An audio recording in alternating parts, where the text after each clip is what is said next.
to another session with yourself. I know yesterday we started it and then I don't think you picked back up the camera after leaving the Starbucks.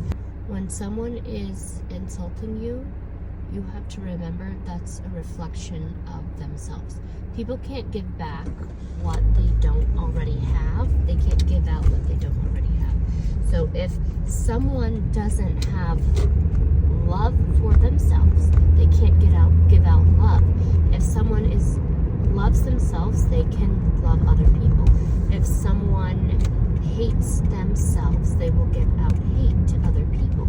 If someone is condescending to themselves, they will give out condescension to other people.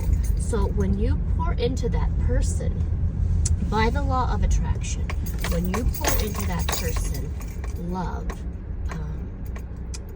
like self-respect, positive affirmations, they have some in their reservoir to give back to you, and then they have a little bit for themselves that they might be able to use to grow.